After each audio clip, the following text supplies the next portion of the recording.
thank Andrew Elliott, Director of the Northern Ireland Bureau, who are also a sponsor of today's event, and of course especially to thank Ambassador Dan Mulhall, who's doing a wonderful, wonderful job. When a lot of people in Ireland don't realise this, but the Irish festivals are the absolute lifeblood of Irish America. They represent a huge volunteer effort. They are in the regions and cities in which they take place. They're the biggest turnout of Irish Americans throughout the year, but they're also a great showcase to the wider community. And it's that one time of the year, as well as St. Patrick's Day, where the entire community comes in and celebrates being Irish. Almost more importantly is the fact that they provide the funding for our dancers, for our musicians, for our bands. And many musicians in Ireland know this because they do the Irish Festival circuit. And that is gone.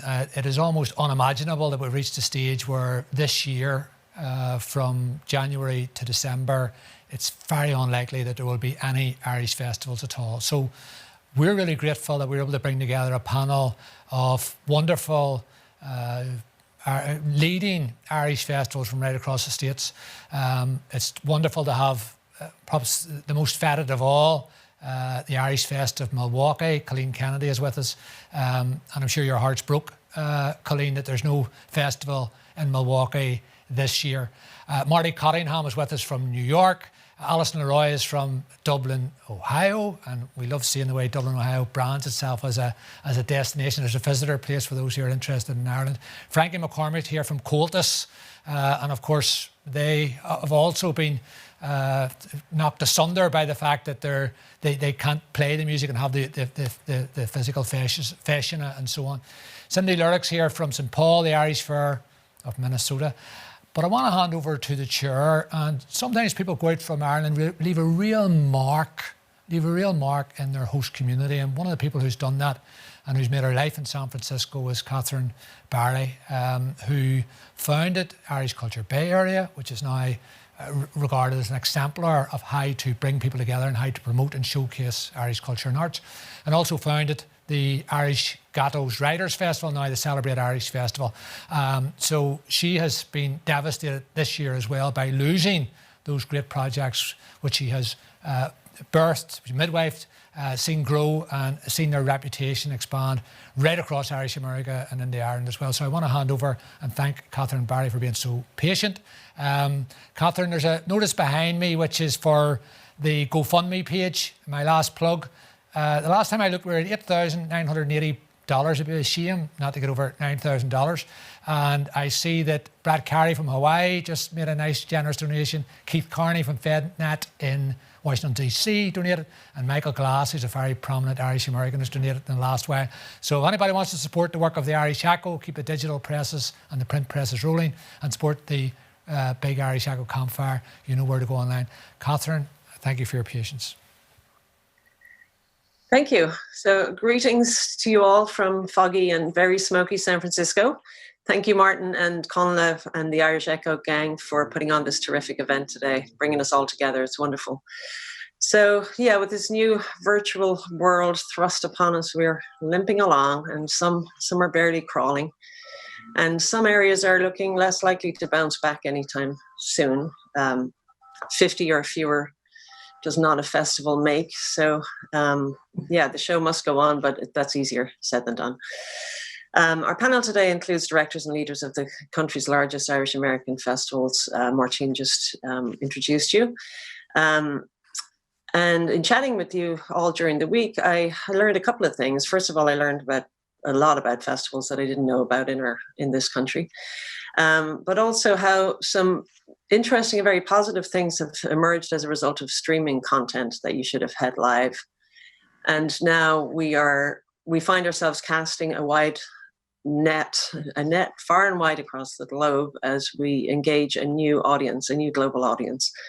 So I think as a result of that, streaming is here to stay, even when things return. And we're probably looking at hybrid future festivals. So that's kind of a positive, one positive thing, a bit of silver lining in this dark cloud.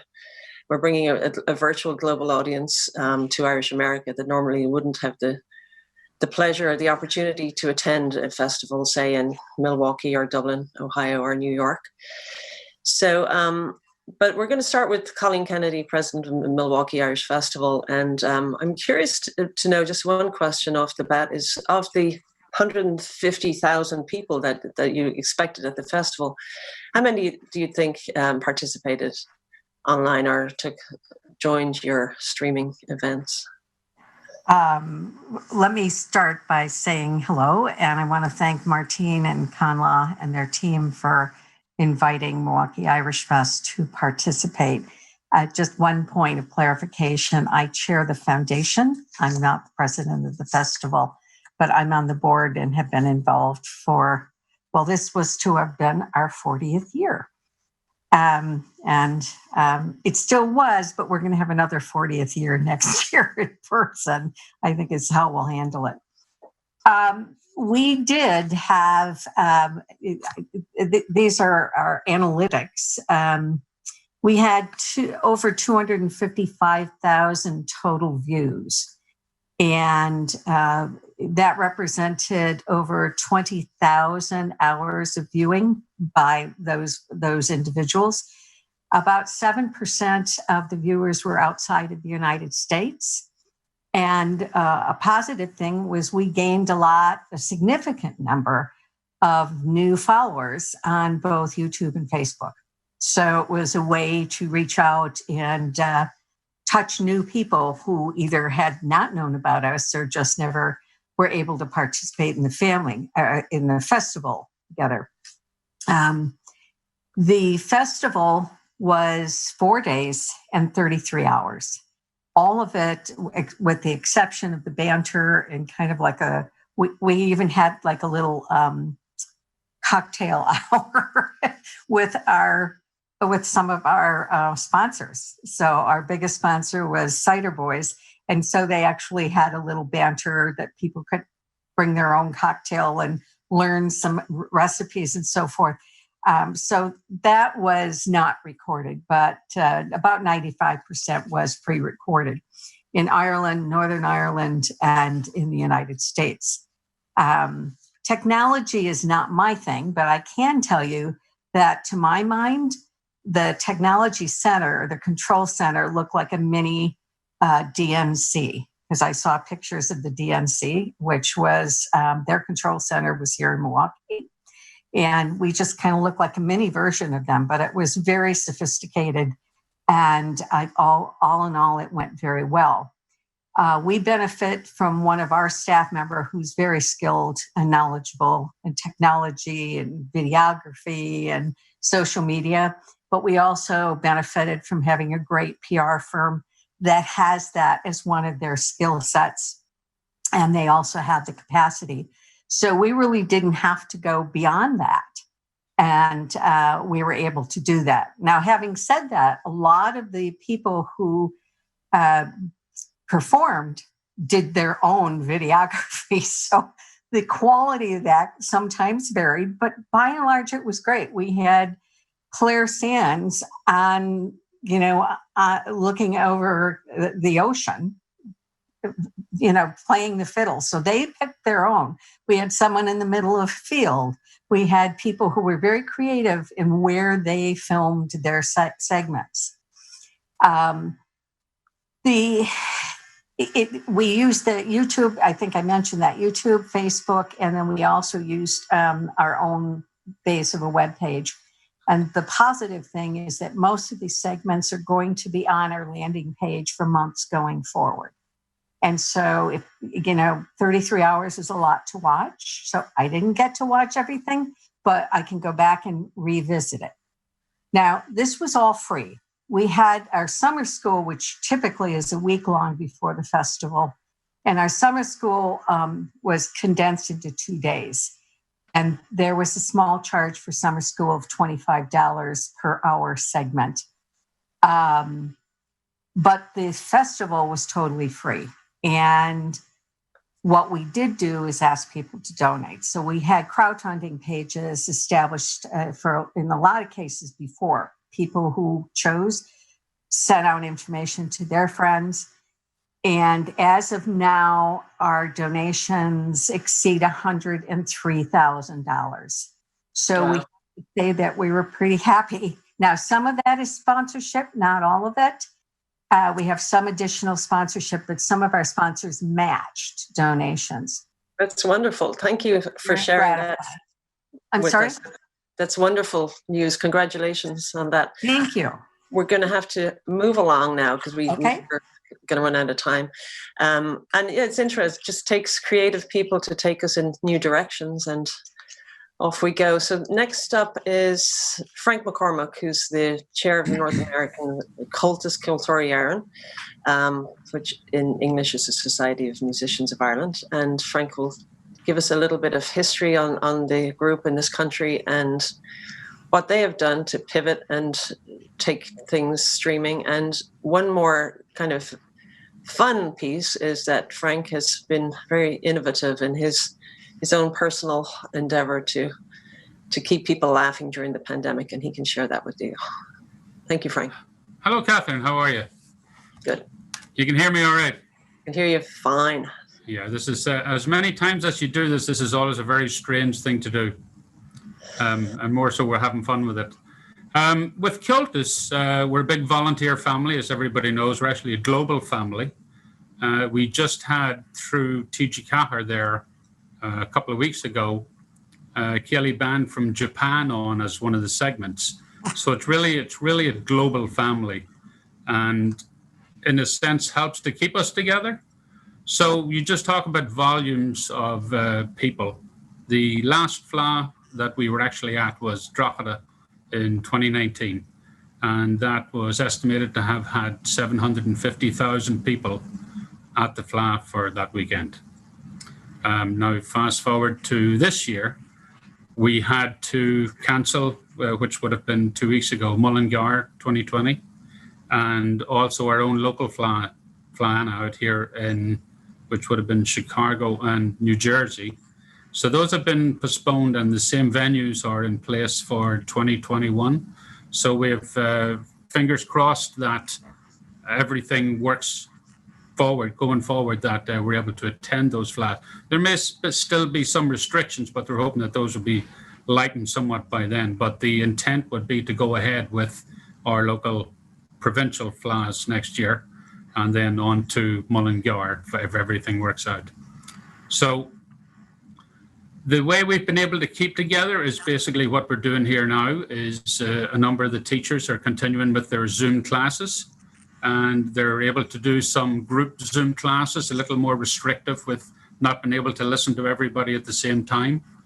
And the only sort of correlation there that I could make between that and getting into the festivals with the other people that are speaking today, and hello to all of you as well, is going back with Cultus back in the 50s when they started up with the Pipers Club in Dublin, and out here in America with the first branches, I would say, around the start of 1973 with the grandfather of Cultus in North America would be Bill McAvoy out in Long Island.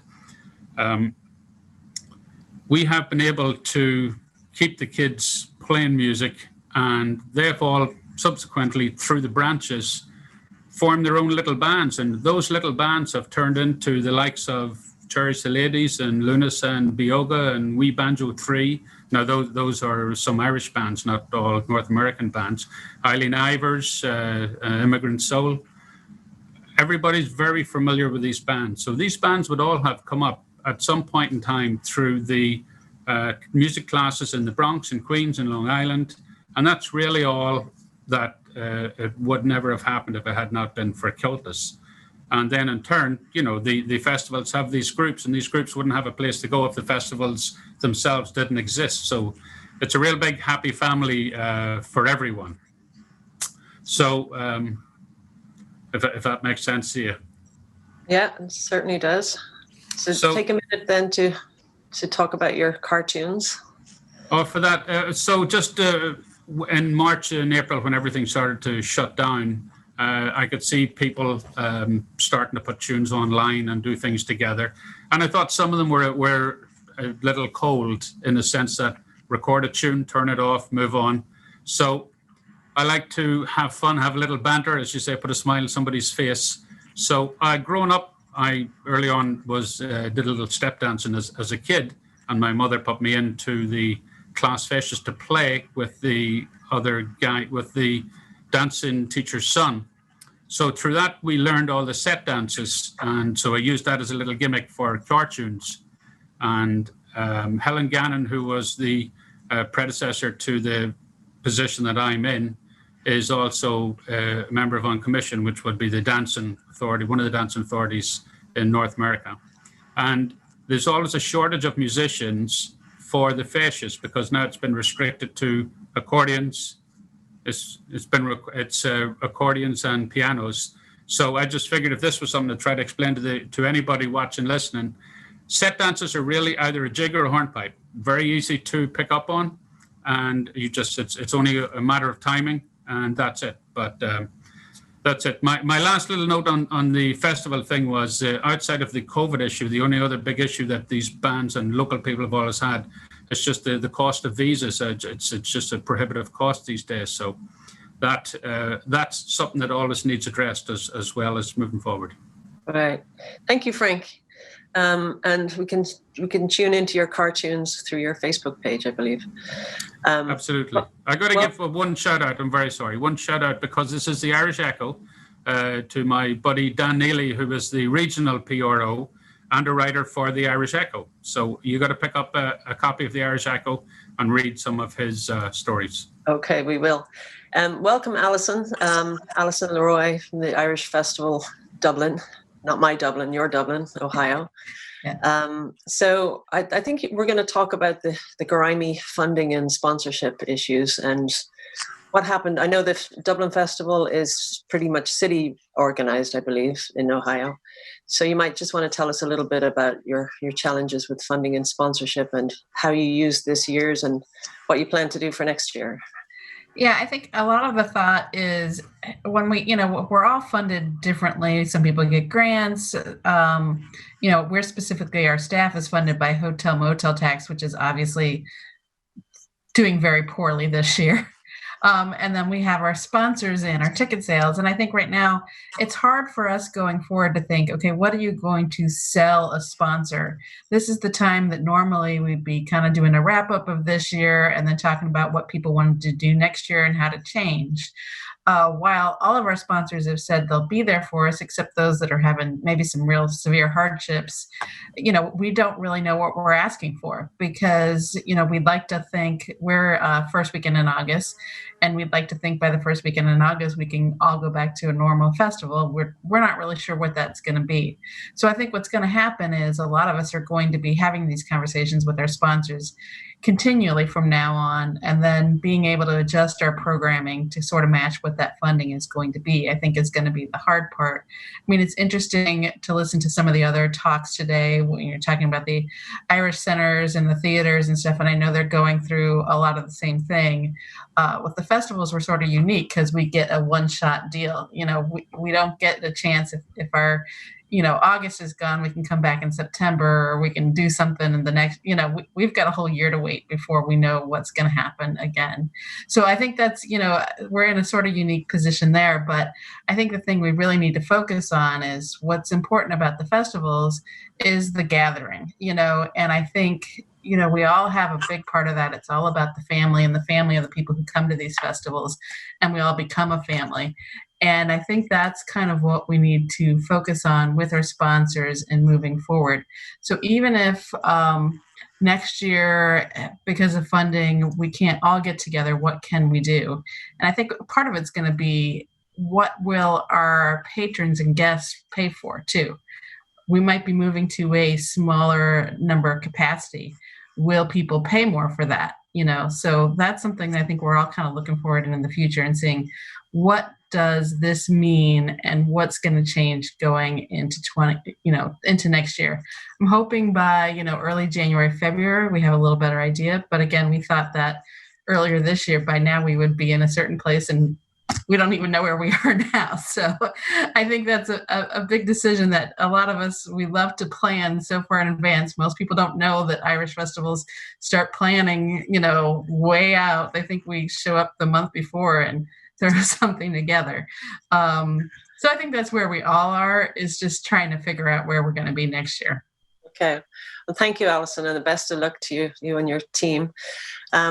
Moving on to Minnesota and Cindy Lerick, who I believe you just arrived back in Minnesota to take on the task of the festival in spring before you were rudely interrupted. But according to you, some interesting things came out of your streaming experience. So you might want to share that with us. We decided at first we were not going to do anything in a month from our event. We decided to pivot, and we're a little bit different than Milwaukee. It's me and 3 interns in 3 different places, and we decided to pivot, and we wanted to engage our clientele. And we were first thinking very regional, and we opened our registration up for a do-it-yourself Irish fair porch pour party, which means just go to your porch and have fun, and we'll help you with some content. And within the first hour, we had 54 registrants, and they were from all over. And so our Midwest regional, we now challenged ourselves to try to expand. And at the end, we had 566 porches. They were in 44 states, 6 countries, and 4 continents. And not like Colleen, we did not have a video staff. I have never produced television. I'm a great festival director, but this was a totally different animal for us. And ended up, we had a huge amount of video reach. Like 3,000 people watched the whole 2 hours of the video, and another 10,000 did partial. And we did a survey just recently, and 80% said they would do it again. And for us, we have new friends way beyond our Midwestern reach, which was very exciting. Wow. Yeah, we're definitely looking at hybrid festivals in the future, because the streaming seems to be enormously successful at rounding up the global audience. We're running out of time now, so we have to go to Marty.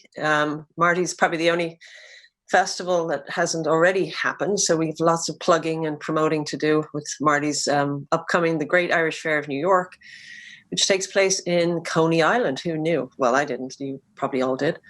And I believe Marty is maybe single-handedly responsible for getting the festival out of a large parking lot and into the beautiful Ford Amphitheater, where Peter Gabriel has performed. So tell us a little bit about how it's going to look this year, Marty. Oh, you're on mute. There we go. Thank you, Catherine, and thank you, Martine, and our friends from Irish Echo. What a tremendous program you put together today. So I'm just honored to be here with my friends and colleagues around the country. So we decided probably about 2 months ago that it would be best that we shifted to a virtual event. And as you stated, fortunate for us, we're a little further out, but as usual, we're running out of time. September 19th is our event, Saturday, September 19th, which is typical. That's typically when we have it. A lot like Colleen, we're close to 40 years. This will be our 39th Great Irish Fair. And, it's a lot of work, but it's absolutely well worth it. And it's an awesome responsibility, which I think a lot of my colleagues would agree. Fortunate for our committee, we have a young man on a committee, Kieran McGurl, who's actually a producer for ABC News. So he's really taken the lead on putting together a real super event. Most of our entertainment recordings are done. We have some to do over the next week or so. So we're really excited, and we're embracing this medium. It's something that I'm not familiar with, which, when we've had our private discussions, we've kind of compared notes. So we're fortunate to lean on someone like him. We're going to have bands from all over the globe. We're going to have bands from Ireland. We're going to obviously have bands from throughout North America and the US and New York. So we're very excited about that. We're going to have Andy Cooney, Narrowbacks. We have a big announcement next week from a band from Ireland that you'll see shortly. the Canny Brothers from Brooklyn, New York, and we'll have Irish step dancers from the O'Malley School of Dance and the Buckley School of Dance. So just honored to be a part of it. You know, we had some challenges years back. There was one year in 2006 we did not have the Irish Fair, and myself and our committee, and I think we would all agree, it takes a neighborhood to pull off these events, a big, strong neighborhood. And so we were fortunate to bring it back to Coney Island. The original event was in 1981. It was under the Brooklyn Bridge. And for many years after that, I was in Coney Island. So we brought it back to Coney Island. And fortunately, during my day job, I was involved in a project where we were building a world-class amphitheater in Coney Island. And an outdoor facility seats 5,000 people. Oh, obviously we couldn't put Colleen's event there, but it's enough for our event, given the size. And so it's a state-of-the-art facility, world-class sound system, a roof, and it's really been a game changer for us. You know, safe, secure facility, unlike what we've had in the past, where we've kind of had to scramble, throwing things together in a parking lot in Coney Island. So it's a lot of work. It's an awesome responsibility. Obviously, there's the rich tradition of the Irish in New York City. There's a large proponent of honorees and memorial that we have, particularly folks and heroes from our community from 9/11. So that's something that's very, very important to us. We have the Timothy Stagpole Award, New York City firefighter who perished in 9/11, and the new Thomas Phelan Award. So those initiatives are really important to us, and we're going to embrace the medium. We did some live streaming past couple of years, which has been very successful. So we're looking forward to that. Right. Well done. And the best of luck to you. The best of luck to all of you with your future festivals. Let's hope we can all attend each other's festivals over the next couple of years. So we'll make it. In the words of the great Seamus Heaney, if we can winter this one out, we can summer anywhere. So just keep that in mind. And I want to thank you all. Thank you, Martine, again. And Irish Echo staff, you've probably collapsed into a heap after this big event you put on, but we appreciate it. Thank you. And Catherine, thank you for your patience. It's wonderful to have you here all the way from the West Coast. It's in my diary to visit the Los Gatos Festival. We wish you well with all the work the Irish Culture Bay Area does. 2021 for sure, folks. Let's plan for the time ahead. Marty, congratulations on the Great Irish Fair. Alison, we send our greetings to Dublin, Ohio. All the Irish bands speak very highly of the wonderful hospitality there. And the Cultus, we wish you well. Frankie, we're depending very much, I don't know how it happens, but all the great musicians and dancers now come from USA. So we need you guys travelling back. We need to get that air bridge back and have the great influx of musicians and artists and dancers from the Cultus to our fashion here. So thank you all. I want an invite back to the Irish Fest in Milwaukee. Ms. Kennedy, it's been some years since I was there, 120,000 people, absolutely spectacular. And I believe you have an art gallery built by Calatrava, and the top opens like a seal. And I was there for 5 days, and every time I went down, I missed it. So get me out of bed earlier so I could see that. So, Catherine, thank you to your group. Keep up the good work. Thank you.